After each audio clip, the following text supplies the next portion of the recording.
Le titre du message de ce matin, c'est l'esprit de rébellion. Amen. Alléluia. Merci Seigneur éternel. Nous allons commencer par définir la rébellion. La rébellion, c'est une attitude d'opposition. Celui qui est dans la rébellion est dans l'opposition. Celui qui est dans la rébellion ne fait pas d'effort. Et ce manque d'effort est volontaire. De lui-même, il décide de bloquer, il décide de limiter, il décide de ne pas s'investir, il décide de ne pas agir. Amen. La rébellion, c'est une volonté autonome. Toi-même, tu décides de te rebeller, tu décides de bloquer. Amen. Donc, je disais une attitude d'opposition, une attitude de révolte et une attitude d'indiscipline. Amen. Les gens qui sont dans la rébellion, le plus souvent, ce sont des gens qui sont mal polis, qui sont mal élevés. Vous voyez dans les écoles, les enfants qui sont de la rébellion vis-à-vis de leurs enseignants, ces enfants-là sont souvent injurieux. Ils vont injurier les personnes qui les enseignent, amen, alléluia. Les enfants qui ont des attitudes de rébellion vis-à-vis de leurs parents sont dans l'insoumission, dans la révolte, dans l'effronterie. Donc, la rébellion, c'est l'opposition, la révolte, l'indiscipline. La rébellion est le fait de se révolter contre une autorité. Celui qui se rebelle automatiquement et se rebelle nécessairement contre une autorité. Est-ce que tu peux te rebeller contre toi-même? Tu vas toujours te rebeller contre quelqu'un? Amen. Tu peux t'en vouloir pour quelque chose. Amen. Mais la rébellion, l'acte extérieur, c'est toujours contre quelqu'un. Le rebelle fait le contraire de ce que l'autorité lui demande de faire. Vous savez ça? Alléluia. Le rebelle fait le contraire de ce que l'autorité lui demande de faire. Si l'autorité lui dit d'aller faire telle chose à telle date, à telle heure, amen, et il n'a pas envie de le faire, il est dans la rébellion, tout simplement, il n'ira pas. Alléluia. Le rebelle ne respecte pas l'autorité. Amen. Celui qui est rebelle, amen, il a un manque de respect envers ses pères, un manque de respect envers ses mères. Amen. Vous savez, il y a le prophète Joshua, vous avez vu, il a été distribuer de l'argent à des personnes qui ont plus de 100 ans. Vous avez vu ça? Moi, je pensais même pas que quelqu'un sur Terre pouvait vivre jusqu'à 150 ans. J'ai vu des gens qui vivent à 150 ans. Il y a des gens qui avaient 127 ans. Et figurez-vous qu'il n'y avait pas une seule personne qui avait 150 ans. Il y avait plusieurs personnes qui avaient 150 ans. Moi, je pensais que c'était 120 ans maximum. Amen. Et qu'on ne pouvait pas aller au-delà. Donc, je me suis dit, Seigneur, des gens qui vivent depuis plus d'un siècle sur la terre, c'est quelque chose de vraiment extraordinaire. Amen. Alléluia. Donc, je me dis que tous ceux qui ont 80, 90, amen, tous ceux qui ont 100, ils sont encore jeunes. Ils ont encore l'espoir de vivre encore longtemps. Mais ce que j'ai aimé de l'attitude du prophète, c'était l'attitude de soumission. Quand il allait vers les personnes qui avaient 150, 127 et tout, la première chose qu'il faisait, il se mettait à genoux. Parce qu'il avait conscience que c'était ses pères, que ces gens étaient ses pères, ses mères dans la foi, amen, et qu'il leur devait obéissance, même s'il est prophète de l'Éternel, il est prophète du Seigneur, même si Dieu a déposé une onction puissante sur sa vie, cet homme a su s'humilier devant des personnes qui étaient vraiment plus grandes dans la foi par rapport à lui. Voilà une attitude de soumission. Celui qui est dans la rébellion n'est pas dans la soumission. Celui qui est dans la rébellion refuse de fléchir les genoux. Amen. Alléluia. Moi, j'ai trouvé cette attitude c'est vraiment une attitude d'humilité. Amen. Et il y a des gens, je regardais un petit peu avant de venir le culte de ce matin, il y a des gens qui ont dit qu'ils ont été touchés par la simplicité avec laquelle cet homme allait vers les personnes. Il n'était pas en costume cravate, amen. Il n'était pas en costume 3 pièces, amen. Il était habillé le plus simplement possible pour aller bénir les hommes et les femmes, mon frère, ma soeur. Voilà une attitude de soumission. Celui qui est dans la rébellion est le contraire de tout ce que je viens de vous dire. Celui qui est dans la rébellion refuse de fléchir le genou. Celui qui est dans la rébellion refuse de s'abaisser. Celui qui est dans la rébellion refuse de perdre. C'est toujours une lutte permanente avec l'autorité. Et on le voit très bien dans les psaumes de Jézabel, comment Jézabel se mettait en lutte, comment elle se mettait en combat contre le prophète Élie. Amen, alléluia. Donc, Myriam et Aaron ont cru avoir le droit de se rebeller contre l'autorité de Moïse, et on voit que Dieu les a frappés parce qu'ils étaient rebelles. Donc, on va prendre ce premier verset, Nombre 12, verset 1 à 2. Nombre 12, verset 1 à 2. Amen. On va voir l'un des premiers exemples de rébellion dans la Bible à travers Myriam, Amen, et son frère Aaron. On va voir comment ils ont osé monter et se rebeller contre Moïse et comment ça aurait même pu leur coûter la vie. Donc on disait Nombre 11 à partir du verset 1. Nombre 12 à partir du verset 1. La Bible nous dit, ça prouve que vous suivez, hein? Donc Nombre 12 à partir du verset 1, la Bible nous dit, Myriam et Aaron parlèrent contre Moïse au sujet d'une femme couchite qu'il avait prise, car il avait pris une femme couchite. Amen. Qu'est-ce que la Bible nous dit? Ils ont osé parler. Amen. Vous savez, la rébellion, c'est pas seulement dans les gestes. Amen. La rébellion, c'est aussi dans les pensées que tu sèmes. On peut donner une directive, toi tu passes à côté et tu vas dire aux autres de faire autre chose. Voici déjà un acte de rébellion. La Bible nous dit que Myriam et Aaron parlèrent tout simplement contre Moïse. Ils n'ont même pas eu à toucher Moïse. Si c'était à toucher Moïse, ce serait encore plus grave. La Bible nous dit qu'ils ont tout simplement parlé contre l'homme de Dieu. Le verset Dieu nous dit, ils dirent, est-ce seulement par Moïse que l'Éternel parle? N'est-ce pas aussi par nous qu'il parle? Et l'Éternel l'entendit. Amen. Tu crois que peut-être quand tu es dans ta chambre à coucher, quand tu es chez toi, tout ce que tu dis contre l'Église, contre les serviteurs de Dieu, les hommes de Dieu, que cela est sans importance? Là, la Bible nous montre que ça a une très grande importance devant Dieu. Amen. Toi, peut-être, tu crois que tu as parlé avec toi et une autre personne tout simplement, mais tu as oublié une personne qui est là avec toi et qui est en train d'écouter et d'entendre tout ce que tu dis et qui fera justice. Cette personne est l'Éternel des armées. Amen. On va voir ici que Moïse n'a pas eu à lever la main ni sur sa sœur Myriam, ni sur son frère Aaron. Qui a été le justicier de Moïse? Qui a été le défenseur de Moïse? C'est tout simplement l'Éternel des armées. L'Éternel des armées a frappé. Et le verset 9 nous dit, la colère de l'Éternel s'enflamma contre eux et il s'en alla. La nuée se retira de dessus la tente et voici que Myriam était frappée de lèvres blanches comme la neige. Aaron se tourna vers Myriam et vit qu'elle avait la lèpre. Amen. Alléluia. Amen. Voyez, Moïse n'a pas eu à lever le petit doigt. L'Éternel a fait justice. Amen. Tous les serviteurs de Dieu qu'on bafoue. Dans les églises, qu'on voit, les gens se permettent de se lever et d'humilier un pasteur. Les gens se permettent de se lever et dire n'importe quoi au pasteur. Les gens se permettent de se lever et braver le pasteur.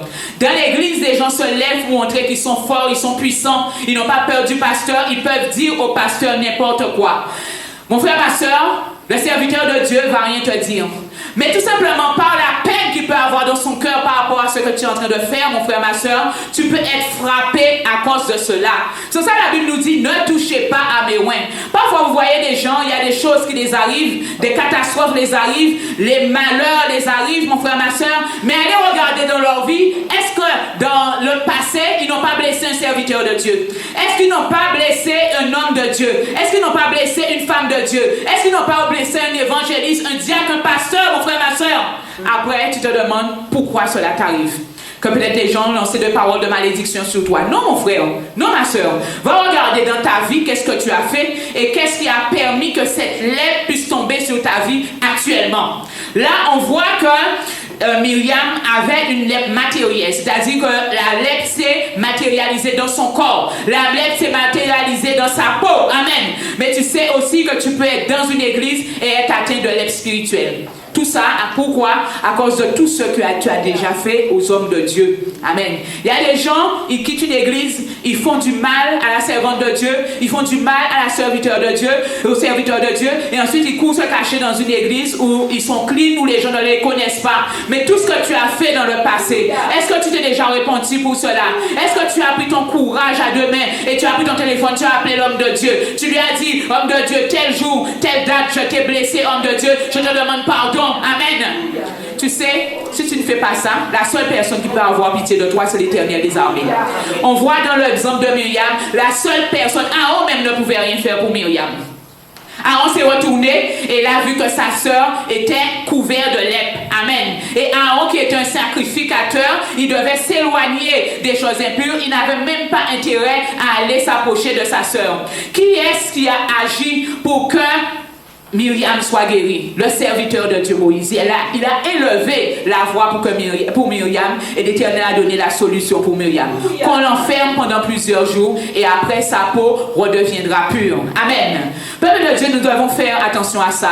De tous les actes de rébellion que nous pouvons avoir dans une église. Le fait de murmurer dans une église contre les directives du pasteur, mon frère, ma soeur, ne serait-ce que dans ton cœur, c'est déjà un acte de rébellion, mon frère, ma soeur. Toi, tu vois que ce sont des choses sans importance, des choses auxquelles tu ne donnes aucune attention, mon frère, ma soeur. Mais devant l'Éternel, c'est grave. Regardez Pharaon, roi d'Égypte.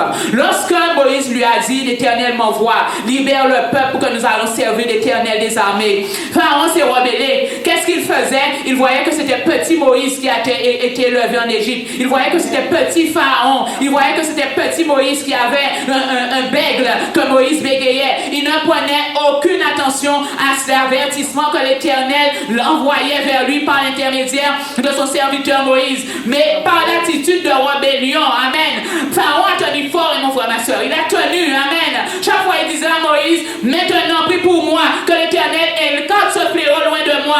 Et il retournait, il faisait la même chose. Chaque fois, il incendie aussi, c'est dans la rébellion, l'Éternel frappait encore plus. L'Éternel a frappé, il lui donnait un coup qui n'y avait plus de retour pour lui. C'est que lorsque l'Éternel a pris son fils premier-né, à ce moment-là, il a lâché prise. Amen. Mais devant l'attitude de rébellion de Pharaon, mon frère, ma soeur, combien de bovins, combien de bétail ils ont perdu? Comment l'agriculture de l'Égypte a été touchée? Comment l'eau de l'Égypte a été touchée? Comment de personnes de premier-né ont été touchées par rapport à l'attitude de Pharaon?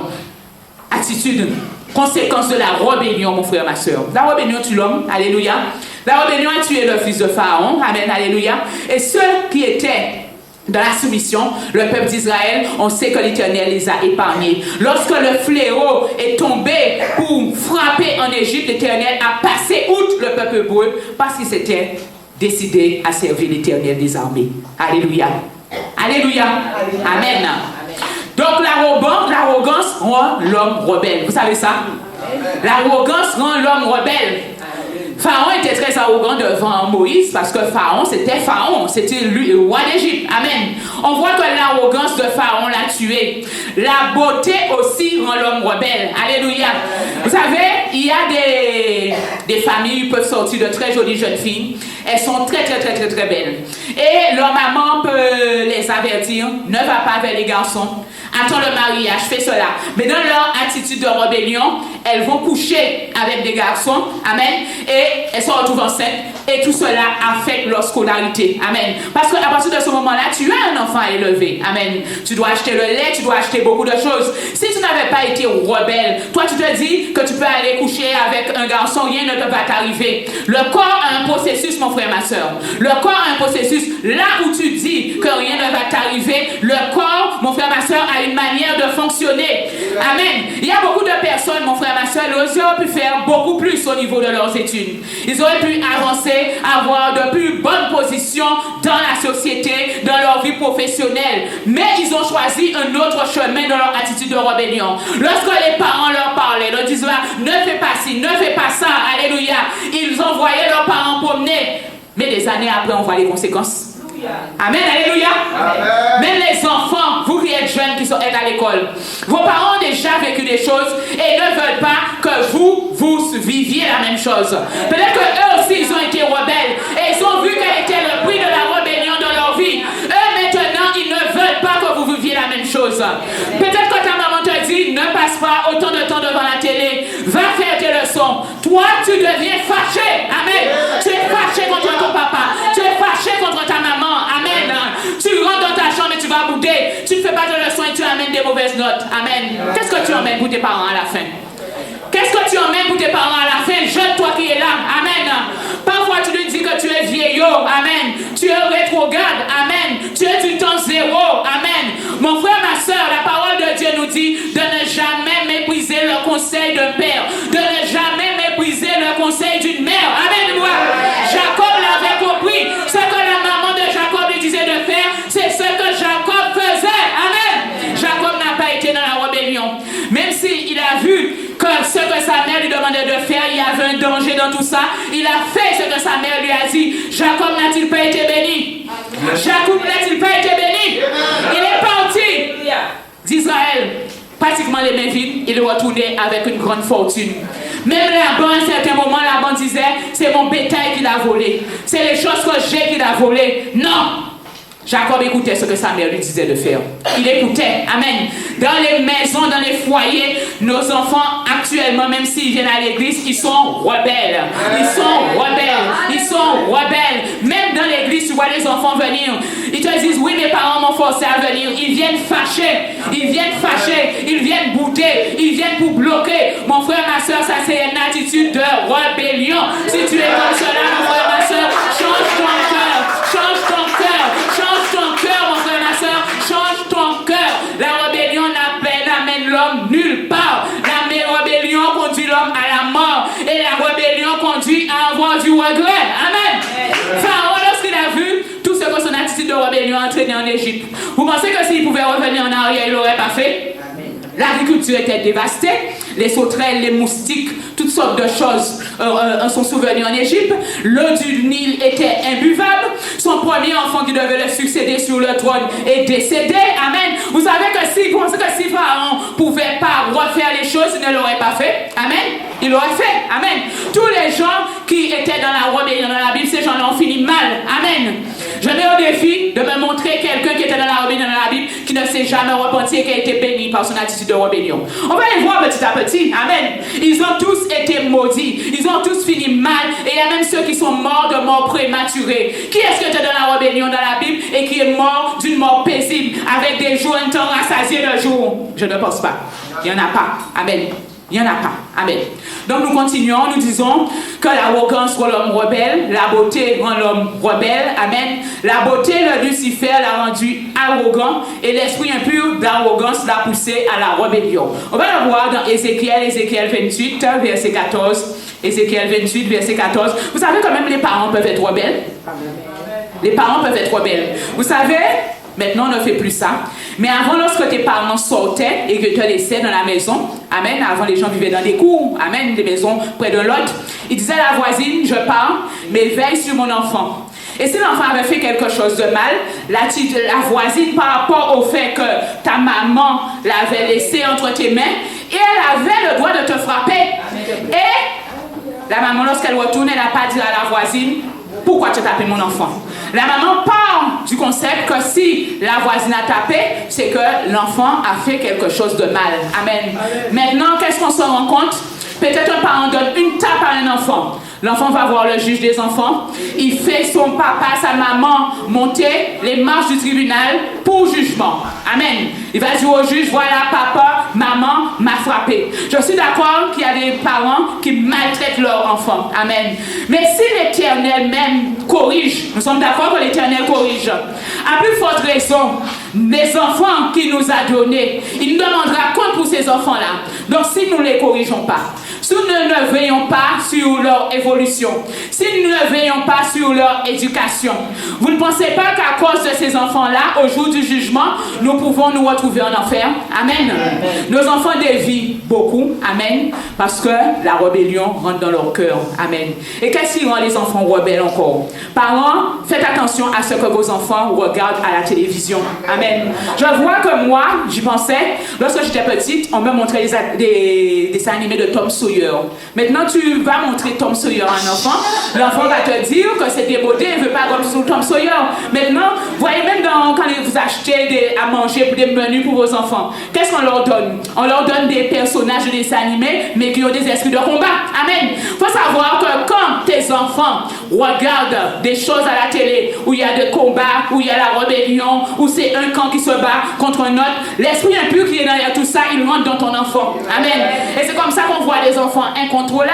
Parfois, nous sommes fatigués avec les enfants, mais cela sort de quoi? Amen. Alléluia.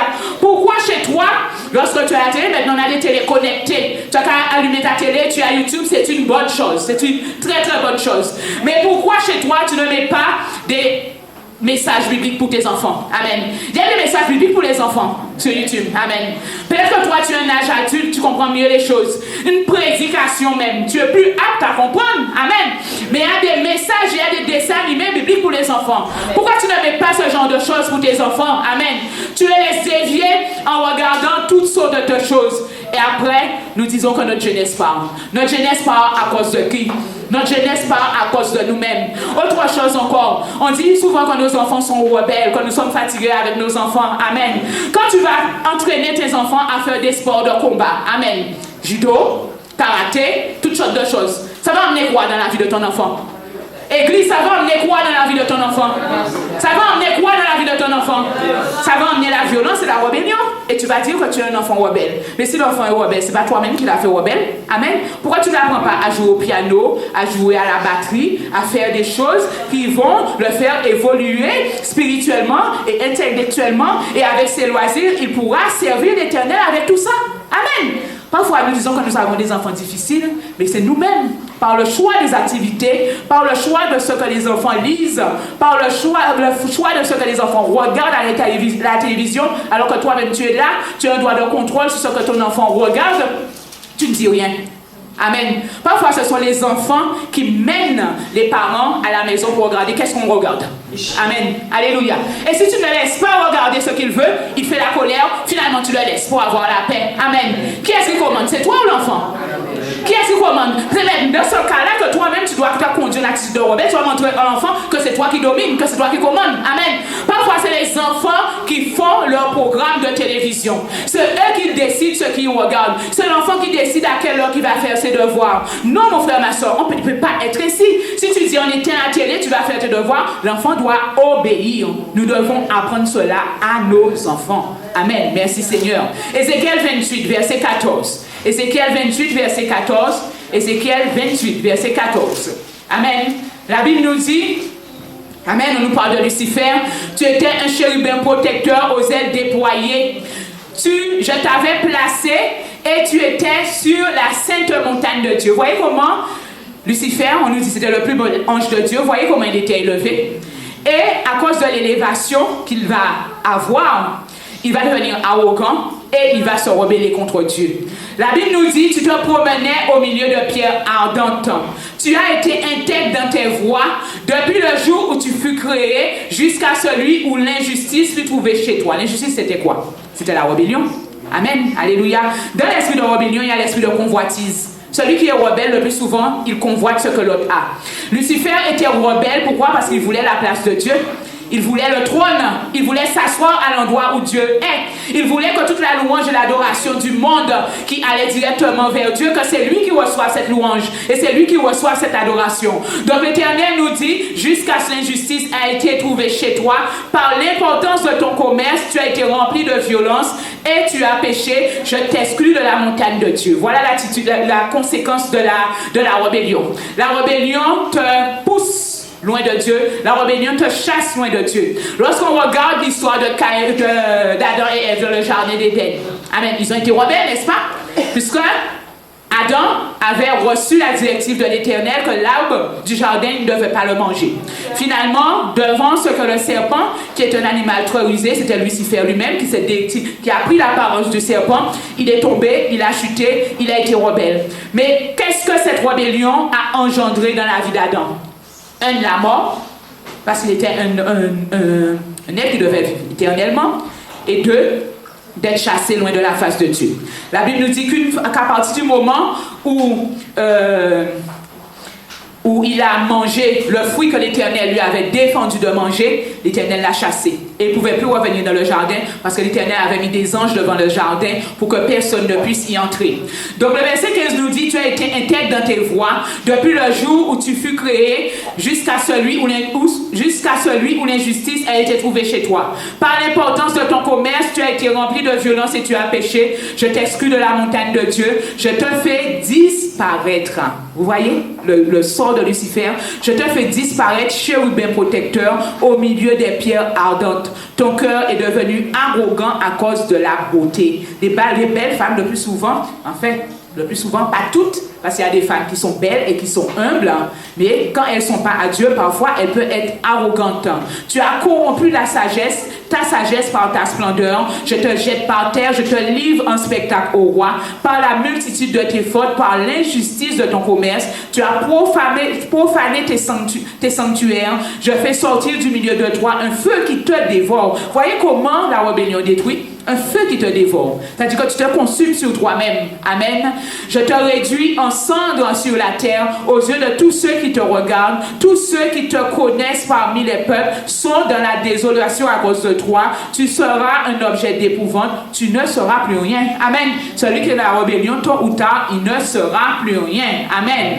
Donc, lorsque nous n'accomplissons pas et nous n'obéissons pas à la parole de Dieu, nous sommes dans la rébellion. Amen. Donc, je disais tout à l'heure que la rébellion a commencé d'abord dans le jardin d'Éden et cela a valu à Adam et Ève d'être chassés loin de la face de Dieu. Et ils sont devenus des êtres mortels. Donc la rébellion tue l'homme. Donc dès qu'Adam et Ève se sont révoltés et avaient fait le contraire de ce que Dieu leur avait demandé de faire, ils sont devenus des êtres mortels. Alléluia. Alléluia. Amen. Amen. Donc tu dois avoir le discernement pour voir quel est celui ou celle qui te pousse à avoir la rébellion. Nous sommes d'accord que dans le cas d'Adam et Ève, Adam n'a pas eu le discernement pour voir que c'était le malin, c'était le diable, c'était Lucifer qui venait lui parler. Amen. Tu sais, parfois, tu peux être une proie. Il y a des gens, parfois, ils aiment bien envoyer des gens devant. Amen. Ils montrent le cœur des gens. Amen. Ils disent aux gens plein de paroles. Amen. Et ils envoient les gens devant. Ils poussent les gens à être dans des attitudes de rébellion. Eux, ils sont derrière, ils regardent. Amen. Mais toi qui te mets devant, qui va au combat comme ça, lorsqu'on t'a déjà programmé, lorsqu'on t'a déjà conditionné, mon frère, ma soeur, tu te montres brave, même dans une église. Amen. Dans les églises, ça se fait, hein, mon frère, ma soeur. Ne nous voyons pas la face, dans les églises, ça se fait. Amen. Amen. Alléluia. Amen. On va voir Corée. Corée, c'est pas tout le peuple qui s'était soulevé contre Moïse et Aaron. C'était une part. Amen. Alléluia. Dans les églises, ça se fait. Peut-être on peut conditionner quelqu'un à se rebeller contre le pasteur, à faire des choses qui ne sont pas dans la gloire de Dieu. On peut conditionner quelqu'un à être dans le blocage et dans l'opposition, mais à un certain moment, Dieu va frapper cette personne. Dieu va frapper cette personne. Et les autres, ceux qui t'avaient envoyé, ils sont là, tranquilles, ils sont en train de regarder. Et là, tu vas trouver personne pour te défendre. C'était toi, ce sera toi et Dieu. Amen. Mais tu as été une brebis. Amen. Si c'était une bonne brebis encore, j'aurais compris. Mais tu as été la mauvaise brebis. Amen. Tu as été la mauvaise brebis. Judas, c'était exactement la même chose. Alléluia. Judas, il s'est révolté contre Jésus. Il l'a livré. Amen. Mais c'est lui qui a payé. Sa vie a payé contre tous ceux qui lui montaient la tête, qui l'ont poussé à livrer Jésus. Amen. Qui est-ce qui s'est pendu finalement? Est-ce que ce sont ceux qui lui ont donné l'argent pour livrer Jésus? Je pense que non. Qui est-ce qui, après, lorsqu'il a vu l'ampleur de la faute qu'il a commis et qui a eu du regret, mais qui n'a jamais été demandé pardon, n'est-ce pas Judas? Amen. Un seul qui était dans la rébellion a payé pour tout le monde. Amen. Mon frère, ma soeur, ce que je veux te dire, que tu ne sois pas la proie. Que tu ne sois pas la brebis, mon frère, ma soeur. Que les gens ne te poussent pas à être dans la rébellion, mon frère, ma soeur. Que les gens ne te poussent pas. Vous savez ce que les gens aiment bien vous dire pour vous rebeller dans votre cœur? C'est vous dire, mais depuis le temps que tu es dans cette église, tu n'as pas encore vu l'état de ta vie. Amen. Tout ça pour te faire sortir. Et une fois que tu es sorti de l'église, eux, ils sont plus bas, ils sont en train de rire de toi. Parce qu'ils savent que si tu restes là, tôt ou tard, l'Éternel va parler. Ils savent que si tu restes là, tôt ou tard, l'Éternel va agir. Ils savent que si tu restes là, tôt ou tard, l'Éternel va ouvrir les accusations en ta faveur. Donc, ils te font sortir de là. Ils te font sortir de là. Et peut-être que ta bénédiction était proche. Amen. Ta bénédiction était proche. Amen. Que les choses allaient venir, que ta vie allait changer. Amen. Mon frère, ma soeur, pour éviter la rébellion, mon frère, ma soeur, toi aussi, tu dois te garder. Tu dois te garder de certaines personnes. Tu dois faire attention de qui est autour de toi, de qui te donne des conseils, de qui te parle. Amen. Mon frère, ma soeur, parfois, à ton téléphone, quand tu vois que des gens t'appellent, ce sont pour des murmures, pour des cancans, pour te dire des choses, pour que tu sois triste après, que tu sois dans la rébellion, que je dis que tu sois rébellé contre une église, mais que tu sois dans la rébellion contre Dieu aussi. Il y a des gens qui ont en jugement, en confrontation, en conflit avec Dieu, parce que Dieu les a pas encore bénis. Et ils donnent à Dieu un ultimatum. Je te demande de me bénir telle date, tel jour, à telle heure. Alléluia. Ce n'est pas être dans la rébellion. Pourquoi Pourquoi? Parce que les gens conditionnés par le monde te disent, tu as déjà tel âge, tu n'as pas encore fait ceci. Tu as déjà tel âge, tu n'as pas encore fait cela. Mon frère, ma soeur, la Bible nous montre, amen, qu'avec Dieu, il n'y a pas d'âge pour faire des choses. Amen. Moïse, il avait déjà un certain âge, l'Éternel a bien pris, n'est-ce pas? Pour être le conducteur de son peuple, alléluia. Abraham qui avait déjà un certain âge, alléluia. L'Éternel lui a dit de tout quitter, amen. Il laissait tout, il laissait sa famille, il laissait sa patrie pour aller reprendre une vie, refaire une vie d'un autre côté. L'Éternel l'a béni, n'est-ce pas? Amen. Quand l'Éternel te dit de faire quelque chose et tu ne le fais pas, tu es dans la rébellion. Abraham n'aurait pas obéi à ce que l'Éternel lui disait de faire. Abraham serait passé à côté et il aurait été dans la rébellion. Vous voyez dans le pays où Abraham était, il a attendu l'enfant. Il a attendu Isaac, n'est-ce pas? Longtemps dans le pays où il était. Nous sommes d'accord? Longtemps. Amen. Mais est-ce que c'est là qu'Isaac devait naître? Est-ce que c'est là qu'il devait naître? Alléluia. Abraham devait partir et aller dans un autre pays pour que l'Éternel le bénisse, pour que l'Éternel puisse ouvrir les écluses des cieux dans sa vie. Peut-être là où il était, il avait beaucoup de choses, mais lorsqu'il est arrivé à Canaan, amen, Abraham a eu au-delà d'eux. Il a eu au-delà d'eux. L'Éternel l'a béni au-delà de ses espérances. Alléluia. Amen. Mon frère, ma soeur, si l'Éternel te dit d'aller faire quelque chose à tel jour ou à telle heure, va le faire. Va le faire. Amen. Parce que tu ne sais pas ce que l'Éternel te réserve ce jour-là. Tu ne sais pas ce qu'il va faire pour toi. Qu'est-ce qu'il a prévu de faire pour toi à travers cette situation. Peut-être que toi, tu peux trouver que c'est bête lorsqu'on regarde Noé. Si Noé était resté dans la rébellion, parce qu'on sait, lorsqu'on regarde bien les Écritures, lorsque Dieu a dit qu'il a envoyé le déluge, il n'avait jamais plu. Nous sommes d'accord? On te disait que c'est une vapeur qui sortait du sol, mais la pluie, les contemporains, les contemporains de Noé n'avaient jamais vu cette chose. Ils pouvaient dire à Noé, tu es fou, tu dis qu'il va pleuvoir, mais nous n'avons jamais vu ça. Noé, Dieu a donné à Noé des directives précises pour faire les choses. Dieu lui a donné les directives précises pour faire l'arche. Combien de coudées, combien d'auteurs, combien d'étages, quels animaux qu'il faut mettre, combien par paire, par couple, qu'est-ce qu'il faut faire. On voit que Noé a fait exactement ce que l'Éternel lui a dit de faire. Et à cause de son obéissance, on voit que Noé a été béni. Il a eu la vie sauve. Alléluia. Celui qui est dans l'obéissance, il a la vie. Et celui qui est dans la rébellion, il a la mort. Tous ceux qui étaient rebelles. Parce que la Bible nous dit que Noé était prédicateur de justice et qu'il a prêché dans son temps. Il leur disait très certainement que le déluge va venir changer votre vie, changer votre cœur, sinon vous serez frappés, sinon vous allez mourir. Amen. Et on voit que malgré ce message d'avertissement que Noé a été emmené à ses contemporains, c'est que lui et sa famille qui sont rentrés dans l'arche. Amen. Alléluia. Et il a eu la vie. Donc je disais, amen. Je revenais à Adam et Ève. Je disais que Adam et Ève n'avaient pas le discernement pour voir que Lucifer avait pris l'apparence du serpent et c'est lui qui les poussait à la rébellion. Parce que Satan est très rusé. Il peut venir vers toi avec une attitude de douceur pour te faire croire que c'est lui qui a raison. Mais au final, qu'est-ce qu'il veut? Il veut ta mort et il veut ta destruction. Amen.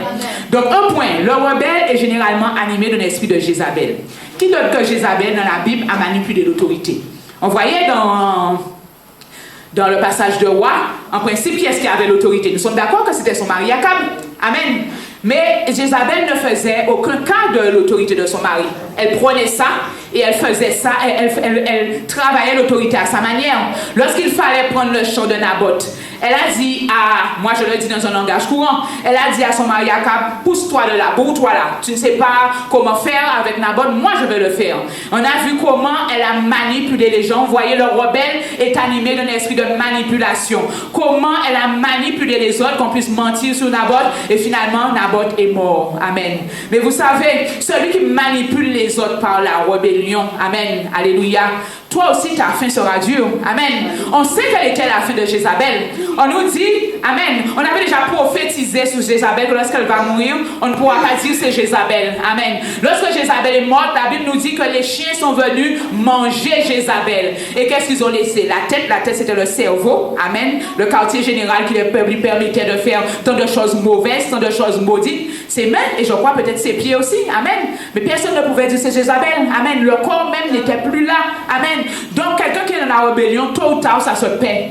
Tôt ou tard, ça se paie. Donc, je disais que celui qui est dans la rébellion, amen, merci Seigneur, alléluia, Donc je disais qu'il est animé de l'esprit de Jézabel, nous avons développé dessus. Autre point, celui qui est dans la rébellion, celui qui est rebelle est généralement animé d'un esprit de mensonge. Lorsque le rebelle est démasqué, vous savez, s'il faut mentir pour qu'il puisse se sortir de là où on l'a pris, il va le faire. Alléluia. Lorsque le peuple hébreu a construit le veau d'or, ils étaient dans la rébellion contre Dieu et contre Moïse. Amen. On va voir ce que Dieu disait, Exode 32 à partir du verset 1. Exode 32 à partir du verset 1. Et on va voir pour s'en sortir comment Aaron lui-même s'est mis à mentir. Amen. Alléluia.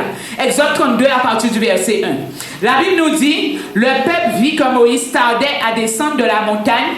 Alors le peuple s'assembla autour d'Aaron et lui dit, lève-toi, fais-nous des dieux qui marchent devant nous, car ce Moïse, c'est plus Moïse, hein? Ce Moïse, amen, cet homme nous a fait monter du pays d'Égypte. Nous ne savons pas ce qui lui était arrivé.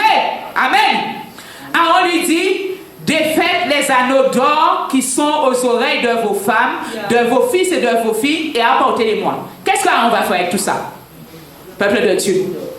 Il va faire le veau d'or. Est-ce que vous pensez que vous mettez de l'or comme ça au feu et un veau d'or sort? Entre nous? Pas possible. Amen. On va voir qu'est-ce qu'il fait, qu'est-ce qu'il dit Aaron. Amen. Alléluia.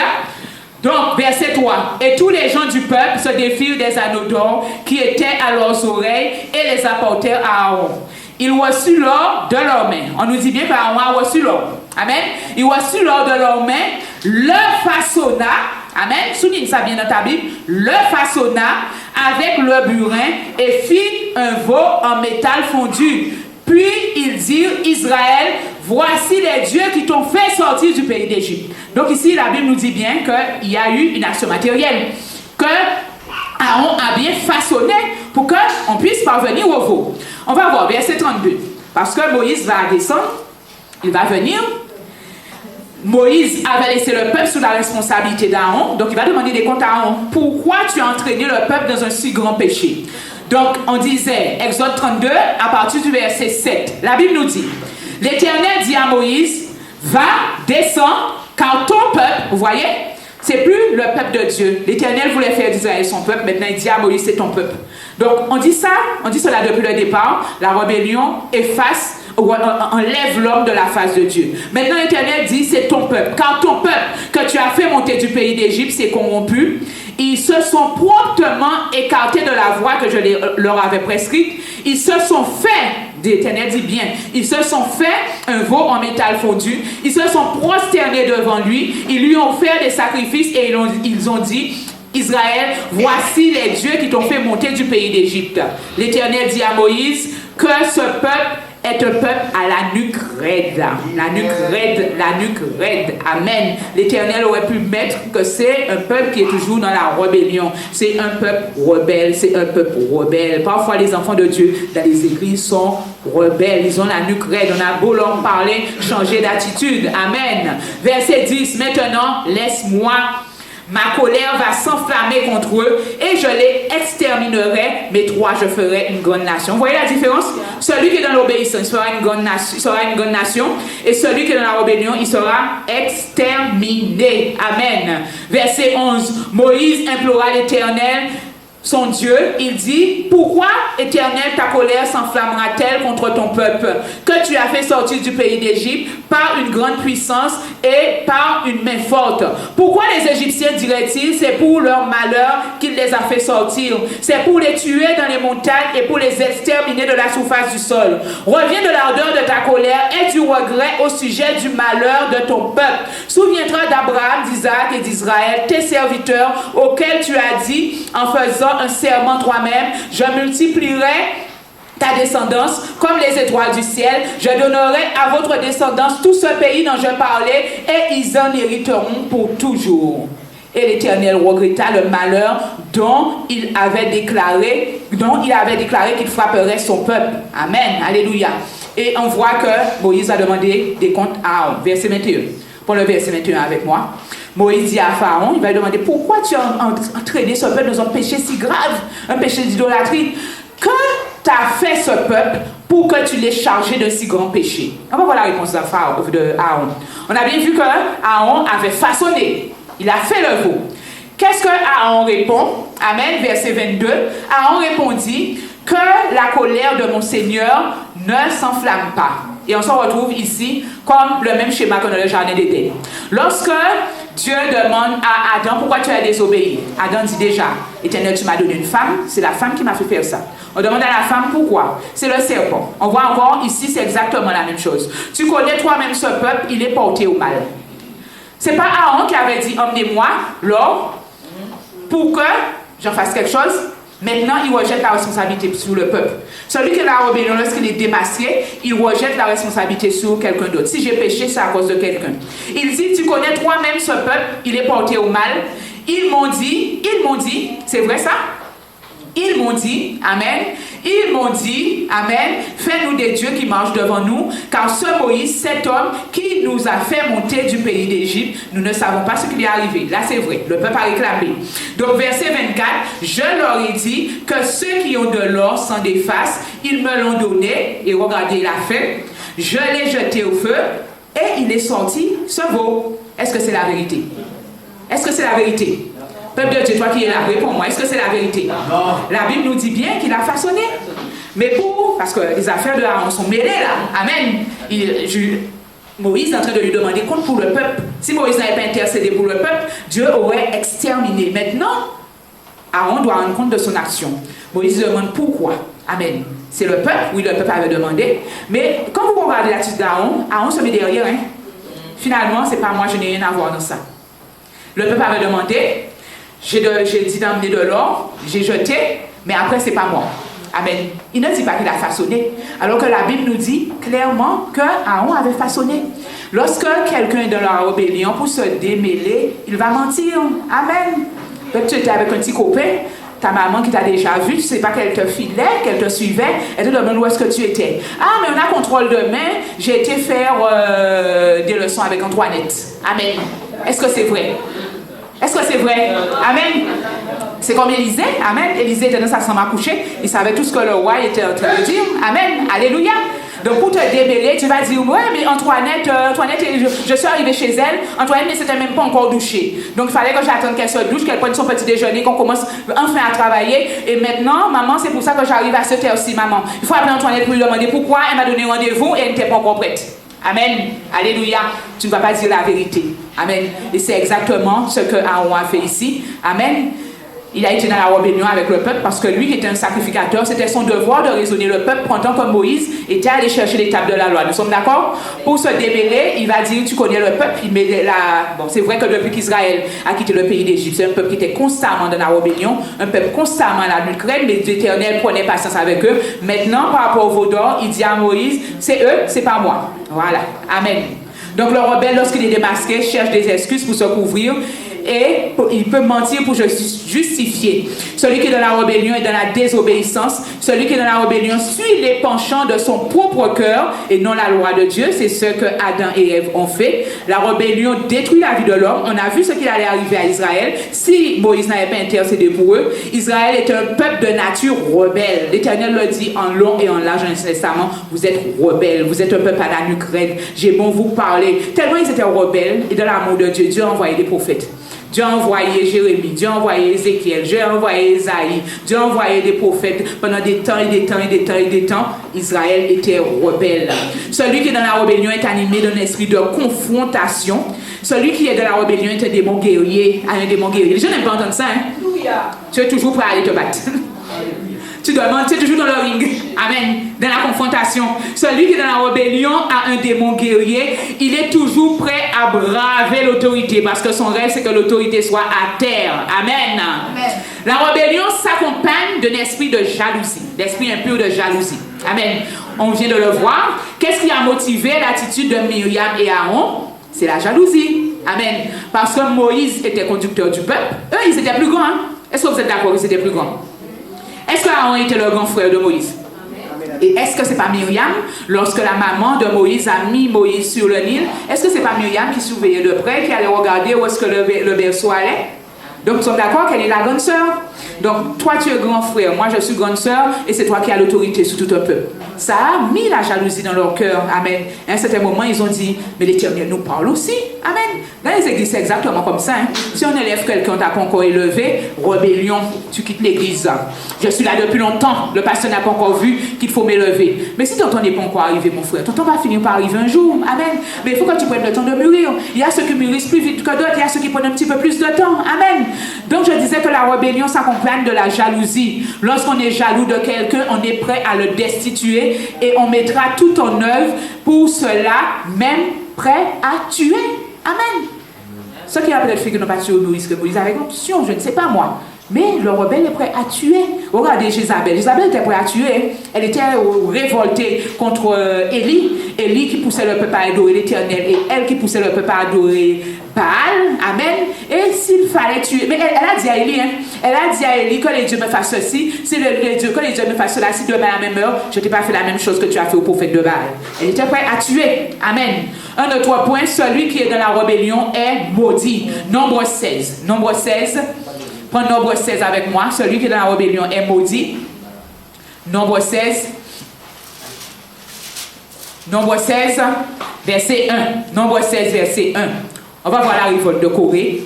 Et quelle était leur fin? Corée, fils de Itzéar, fils de Kéat, fils de Lévi, avec Dathan et Abiram, fils d'Eliam, et On, fils de Pélec, tous trois, fils de Ruben, prirent l'initiative de se soulever contre Moïse avec 250 hommes des Israélites, des princes de la communauté, de ceux que l'on convoquait aux réunions et qui étaient des gens de renom. Vous voyez, ceux-mêmes qui étaient des anciens, ceux qui étaient élevés en Israël, ils n'ont même pas eu le discernement de voir que ce que Corée et Abiram et Dathan les poussaient à faire, ça poussait à la rébellion et qu'ils risquaient de mourir à cause de cela.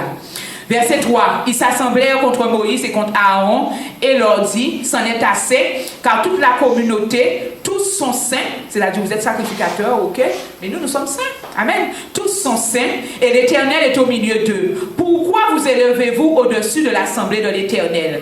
Comme Moïse eut entendu cela, il tomba la face contre terre, parce qu'il savait quelle aurait été la répercussion de leur faute sur leur vie. Verset 5.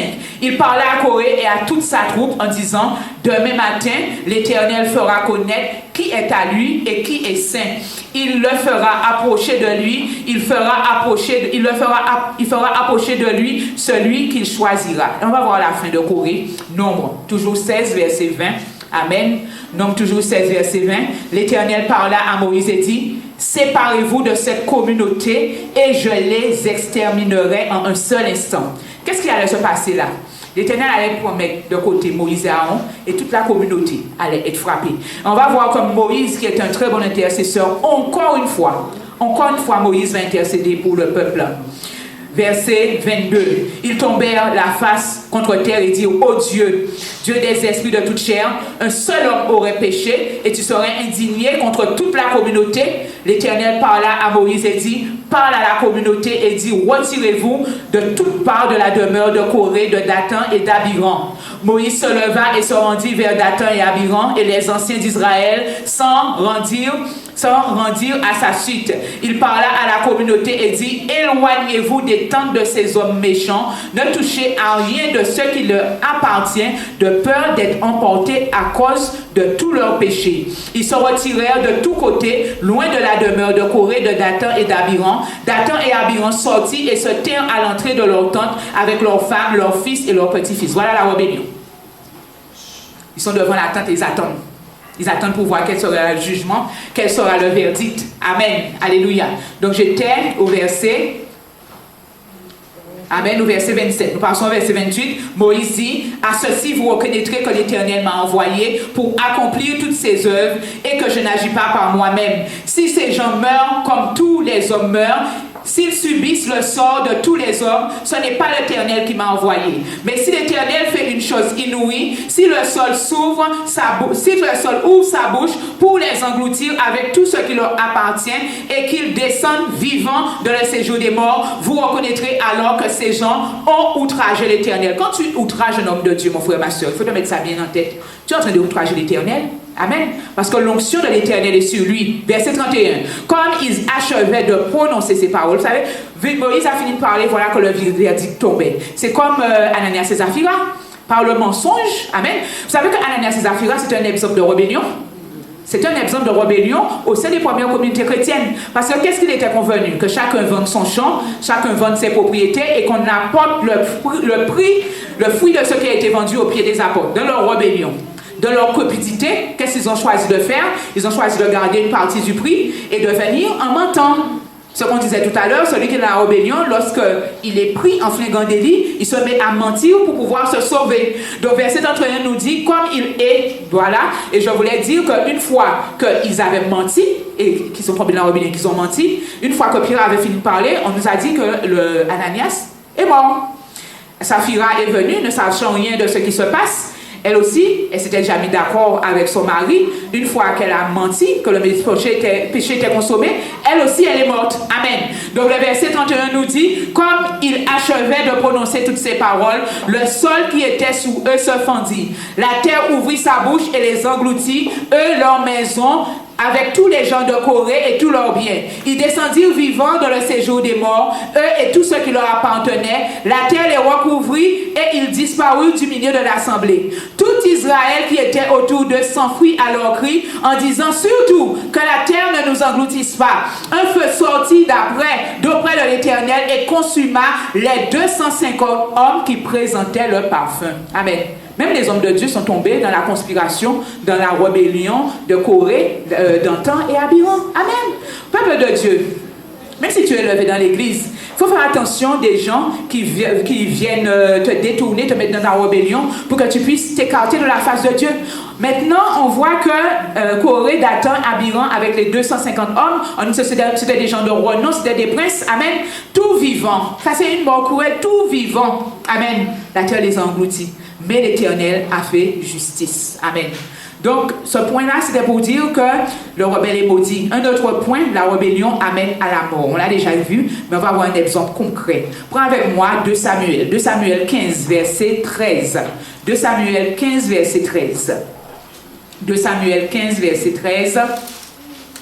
Amen. On va voir quelqu'un qui est mort, mais vraiment prématurément mort depuis sa jeunesse. Amen. À cause de la rébellion. Amen. La rébellion de cette personne était très, très, très, très grave parce qu'il s'est révolté contre son père. Amen. Alléluia. Donc on disait de Samuel 15 à partir du verset 13. Amen. Alléluia. Merci Seigneur. Alléluia. Amen, amen. On va prendre avant 1 Samuel 11, 23.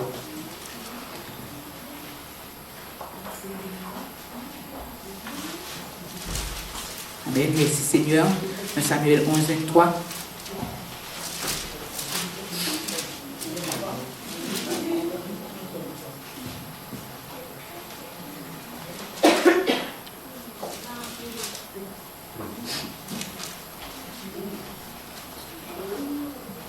Amen.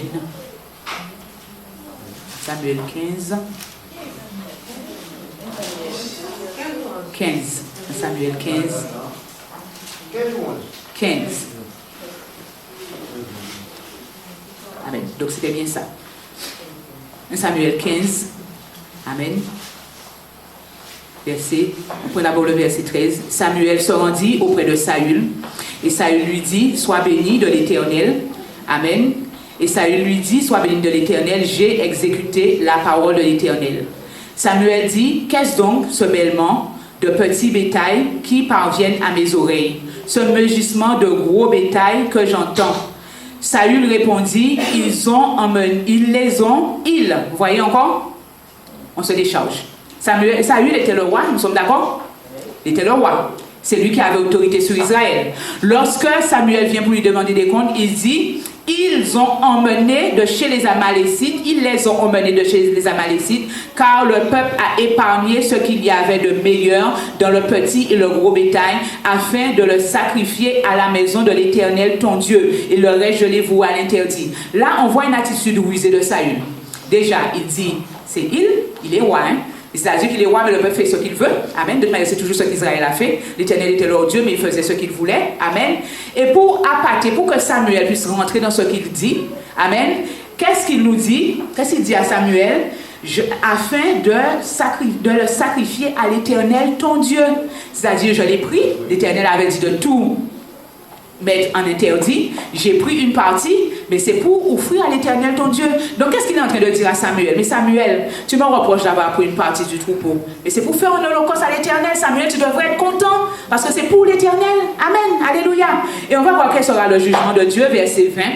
Saül répondit à Samuel, j'ai bien écouté la voix de l'Éternel et j'ai suivi le chemin sur lequel l'Éternel m'avait envoyé. J'ai emmené Agag, roi d'Amalek, et j'ai voué les Amalécites à l'interdit. Mais le peuple a pris, vous voyez encore, le peuple a pris sur le butin du petit et du gros bétail comme prémisse de l'interdit afin de le sacrifier à l'Éternel ton Dieu. Vous voyez encore?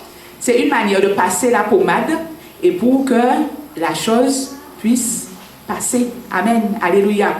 Donc, le verset 22 nous dit, Samuel dit, l'Éternel trouve-t-il autant plaisir à des holocaustes et des sacrifices que dans l'obéissance de la voix de l'Éternel? Vous voyez? Il n'a pas écouté. Et voilà le verdict. Voici l'obéissance vaut mieux que les sacrifices et la soumission vaut mieux que la graisse des béliers. Car la rébellion vaut bien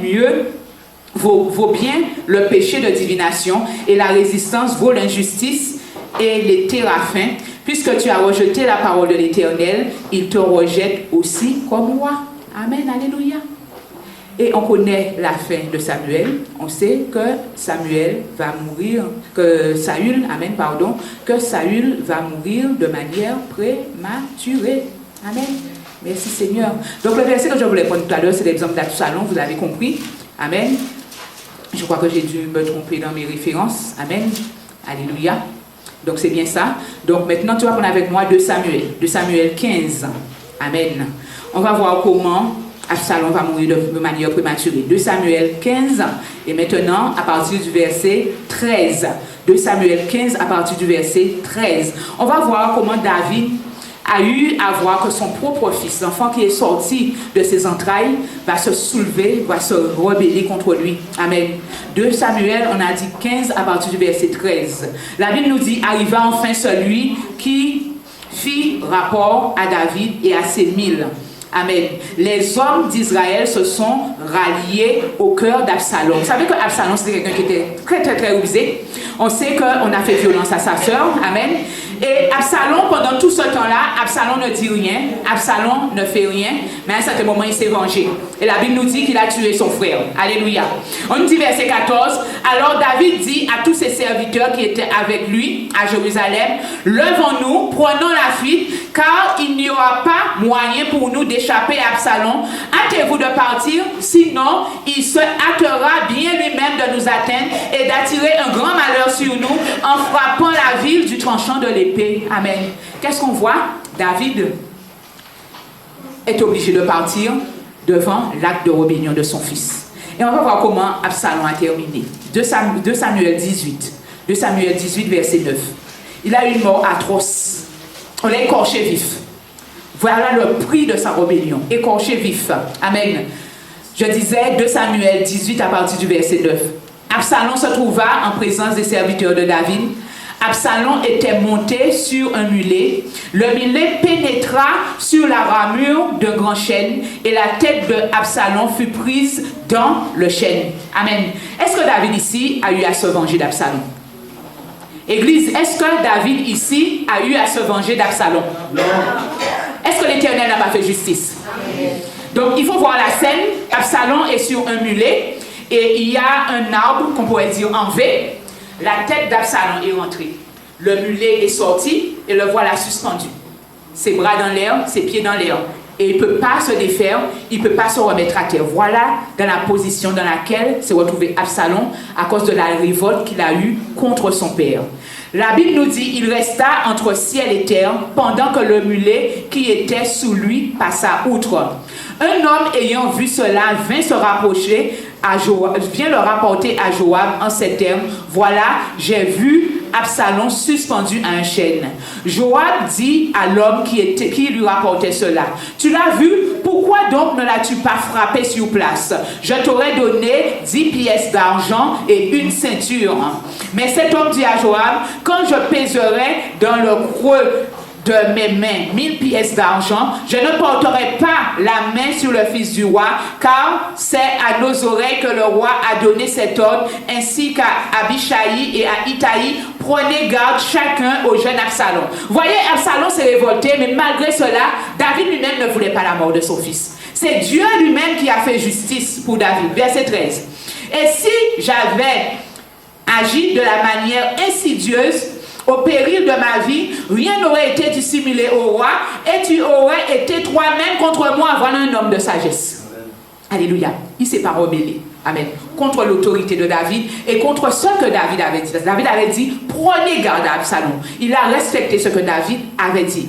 Verset 14. Joab dit: je ne vais certainement pas m'attarder avec toi. Et il prit en main 3 épieux et les enfonça dans le cœur d'Absalom, encore plein de vie, au milieu du chêne. Amen. Et vous suggérez, vous imaginez la suite: Absalom est mort. Amen. C'est pas une mort terrible, ça? C'est une mort atroce. Mais ça, c'est la conséquence de la rébellion d'Absalom contre la royauté de son père. Amen. Quelqu'un qui se lève contre son père qui est roi. David, il a pris la fuite. Il aurait pu rester dans la ville, David, et se battre avec son fils. Il savait que c'était son sang. Amen. C'était l'enfant qui était sorti de ses gènes. Amen. Donc lui, il a préféré prendre la suite, sachant que l'Éternel allait combattre pour lui. Et qu'est-ce qu'on voit? David n'a rien eu à faire. L'Éternel même a mis, dans la situation où Absalom était, Absalom ne pouvait faire ni devant ni derrière, rien. Il ne pouvait pas sauter, il ne pouvait rien faire. Son cou était pris dans l'arme. Amen. Donc il était à la merci de David et de ses hommes. Amen. Donc on voit que Joab, amen, ici, on nous dit qu'il a pris des pieux et il les a crevés. Imaginez la douleur. Il les a fait entrer dans le cœur d'Absalom, et c'est comme ça qu'Absalom est mort à cause de sa rébellion. Amen. Quelqu'un qui est rebelle, amen, tu vas mourir de manière prématurée. On n'a pas vu comment Saül est mort, amen, on n'a pas pris le passage et tout, mais Saül, vous savez que Saül lui-même est mort avant son temps. Saül a été assassiné. Absalom a été assassiné. Amen. 2 personnes qui ont été dans des actes de rébellion et ils sont morts en étant assassinés. Amen. Adam et Ève, amen, qui ne devaient pas mourir à cause de leur acte de rébellion, ils sont devenus des êtres mortels. Alléluia. La rébellion fait l'homme passer à côté du plan de Dieu. Amen. Adam et Ève sont passés à côté. Saül, il est passé à côté, c'était un très grand échec, amen. Et Absalom aussi est passé à côté. Absalom aurait pu vivre de vieux jours, amen, avec son père, mais à cause de sa rébellion, il est mort de manière prématurée. Donc l'histoire d'Absalom est l'exemple même de la rébellion, c'est la rébellion pure. Il était très rusé, on a vu comment il a caché, il a mis vraiment du miel sur ce que son frère avait fait, une fois qu'il a eu l'opportunité de le tuer. Il l'a tué, amen, et il a voulu destituer son père de la royauté. Donc peuple de Dieu, il faut savoir, amen, dans tout ce qu'on vient de dire, on voit que Absalom, lui, il voulait prendre la royauté dans les mains de son père. Toute autorité, c'est Dieu qui l'élève. Amen. Quand tu t'élèves contre une autorité, quand tu te rebelles contre une autorité, tu te rebelles contre Dieu lui-même. Amen. C'est lui qui les met en place et Dieu combat toujours ceux qui se soulèvent contre l'autorité. On vient de le voir. Tôt ou tard, tu vas le payer. Amen. Alléluia. Qu'est-ce qu'on voit dans l'exemple de David? Amen. Parce qu'on n'a pas pris ce passage-là où Samuel lui dit que Dieu t'a vraiment élevé. Qu'est-ce qu'on voit dans la vie de Saül? Une fois qu'il a été élevé, il est devenu arrogant. Il n'écoutait plus ce que l'Éternel lui disait de faire. Amen. Et à cause de sa rébellion, il est mort. Alléluia. Saül était rebelle à la voix de Dieu. Il faisait le contraire de ce que Dieu lui demandait de faire. Cet esprit impur l'a poussé à la mort. Dieu lui-même s'est occupé de Saül. Amen. Pour revenir à David. David a eu l'occasion de tuer cet homme rebelle plusieurs fois. Amen. Mais il n'a jamais fait. L'Éternel même lui-même a fait justice pour David, que ce soit pour Absalom, que ce soit pour Saül. Donc je redis donc que la rébellion est un démon. C'est un esprit guerrier. Dieu enlève les rebelles du milieu des justes. Vous savez ça? Amen. Dieu enlève les rebelles du milieu des justes. Amen. Il a exterminé Absalom, il a exterminé Saül, Adam et Ève ont été chassés du jardin d'Éden. Dieu enlève les rebelles du milieu des justes. On a vu que Lucifer lui-même, il a été chasser. Amen. Pourquoi? Parce que toi, tu vas rester là avec ta rébellion, tu vas contaminer tous les autres qui sont là. Et c'est le but de cet esprit qui est en toi, c'est de détruire, de contaminer tous les autres. Amen. Alléluia. Donc je disais que Dieu enlève les rebelles du milieu des justes et avant de le faire, il avertit et l'avertit plusieurs fois. Amen. C'est ce qu'il a fait pour le peuple d'Israël. Autre point, parfois l'homme se rebelle lorsqu'on lui dit la vérité. Vous savez ça? On te dit la vérité, tu te rebelles. Amen. Alléluia. On va le voir dans l'histoire du prophète Jérémie. Jérémie 42. Prends Jérémie 42 avec moi. Jérémie 42. L'homme se rebelle lorsqu'on lui dit la vérité. Il n'accepte pas la vérité. Amen. Amen. Jérémie 42, versets 1 à 10. On va voir encore l'attitude d'Israël, le peuple d'Israël. Le verset 1 nous dit, tous les chefs de l'armée, Johanan, fils de Karéa, Yezania, fils de Oshaya, et tout le peuple, depuis le plus petit jusqu'au plus grand, s'approchèrent et dirent au prophète Jérémie, que notre supplication parvienne devant toi, prie l'Éternel ton Dieu en notre faveur et en faveur de tout ce reste, car nous étions beaucoup et nous restons un petit nombre, ainsi que tes yeux le voient. Qu'est-ce qui les a poussés à être un petit nombre? La rébellion. Ils n'écoutent pas Dieu. Amen. Verset 3. Que l'Éternel, ton Dieu, nous révèle la voie que nous devons suivre et ce que nous avons à faire. Le prophète Jérémie leur dit, j'entends, voici que je vais prier l'Éternel, votre Dieu, selon vos paroles, et je vous révélerai sans rien vous cacher toute parole que l'Éternel vous répondra. Il dit à Jérémie, que l'Éternel soit contre nous, un témoin véritable et fidèle, si nous n'agissons pas selon la parole que l'Éternel, ton Dieu, t'aura envoyé pour nous. On voit la parole du peuple. Ce que l'Éternel va dire de faire, c'est ce que nous ferons. Amen. Que ce soit du bien ou du mal, nous obéirons à la voix de l'Éternel, notre Dieu, vers qui nous-mêmes nous t'envoyons. Ainsi, nous serons heureux pour avoir obéi à la voix de l'Éternel, notre Dieu. On va voir si c'est ce que le peuple va faire. Verset 7.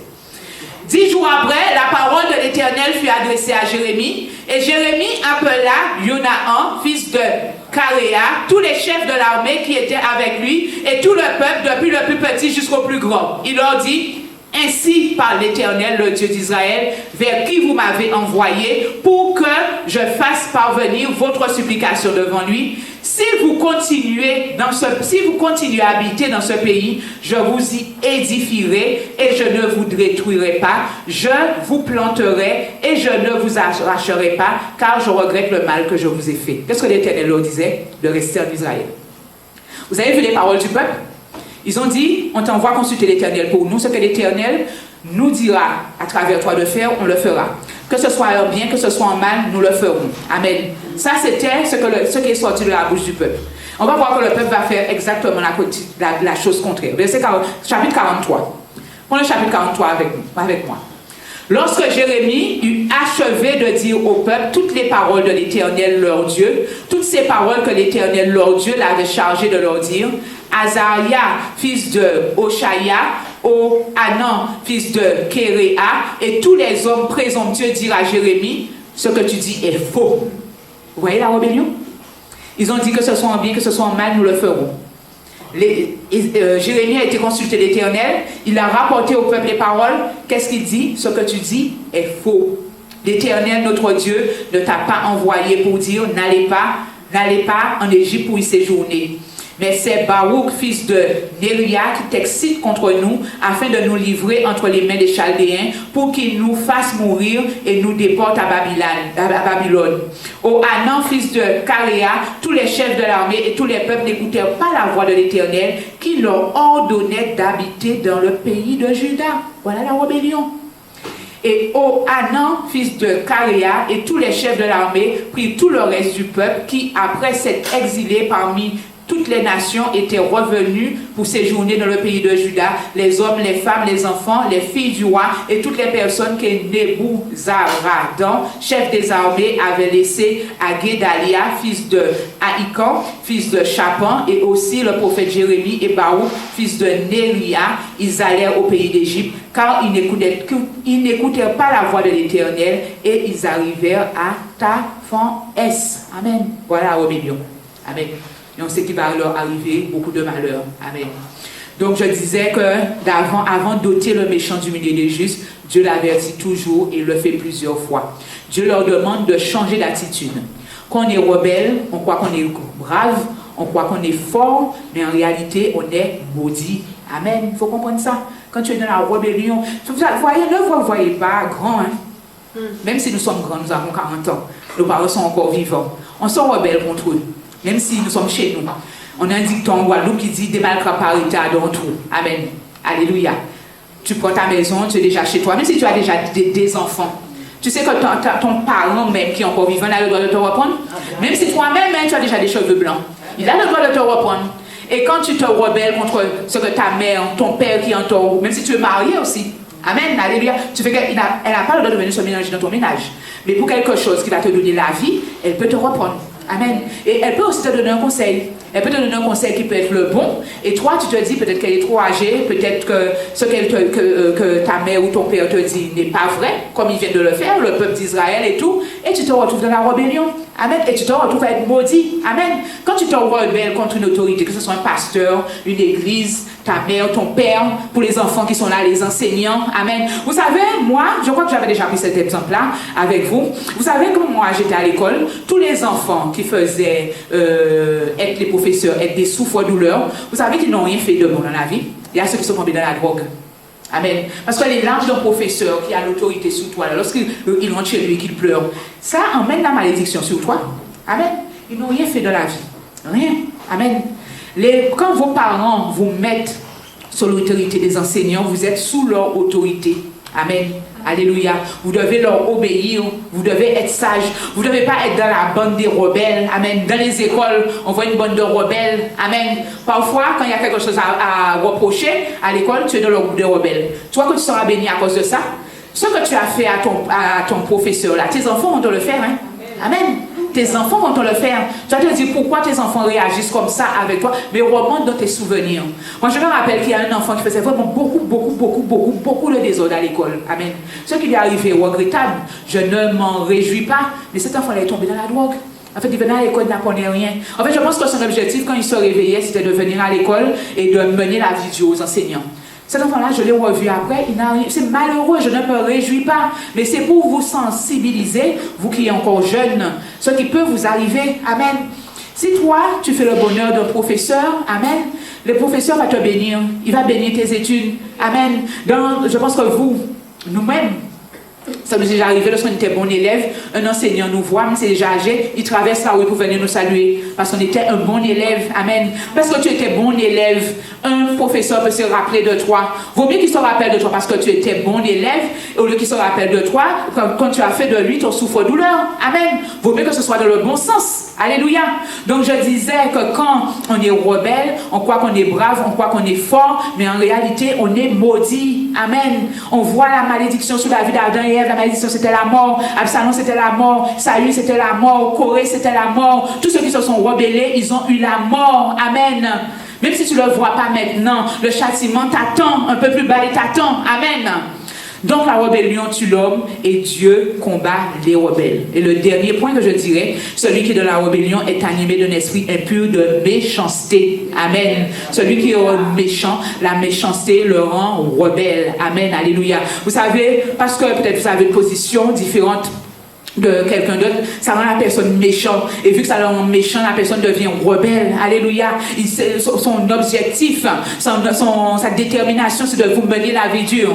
La rébellion fait l'homme passer à côté de sa destinée. Est-ce qu'on l'a vu depuis le début? Adam et Ève sont passés à côté parce qu'ils étaient destinés des hommes immortels. Amen. Absalom était un prince. Amen. Il est passé à côté. Saül était un roi. Saül est passé à côté. Corée avec les anciens qui étaient sacrificateurs, ils sont passés à côté. Amen. Quand tu es rebelle, tu vas passer à côté de ta destinée. Amen. Il y a des gens dans les églises, les pasteurs ne les élèvent pas à cause de leur rébellion. Amen. Parce que le pasteur voit c'est un pasteur comme toi, beaucoup d'adlions. Tu vas lui donner des coups. Est-ce que vous allez venir au moins? Un jour, tu vas te lever. Pasteur, qu'est-ce que tu dis là? Le pasteur nous avait dit, il y avait un pasteur, je ne sais pas de quel pays, on l'avait giflé. Amen. Vous voyez à quel point les fidèles arrivent à arriver avec leur pasteur dans leur folie de rébellion. Moi, j'appelle ça une folie. Amen. Alléluia. Même vous avez vu de nos parents. Alléluia. Amen. Donc je disais que la rébellion fait l'homme passer à côté de sa destinée. Je reviens encore sur les parents. Vaut mieux que quand tes parents décèdent, qu'ils te bénissent avant. Au lieu qu'ils disent que tu étais carré pour mes os. Amen. Et parfois ça se voit dans les testaments. Pourquoi leurs parents donnent beaucoup plus? Ils favorisent un et toi, ils ne t'ont pas favorisé. Parce que tu es un rebelle. Ils te disaient, est-ce que tu peux venir m'acheter une brique de lait? Ah, quand ils comprennent, c'est pas comme ça. J'ai mon planning. Tu ne le fais pas comme ça. Il faut avancer 3 jours avant. Rébellion. Rébellion. Mais celui qui l'appelait, quand tu sors travailler, tu peux venir faire ça pour moi, il est déjà là, il sera béni. Amen. Il sera béni. Amen. Donc la rébellion fait l'homme passer à côté de sa destinée. Amen. Et nous le redisons encore, la rébellion détruit la vie de l'homme.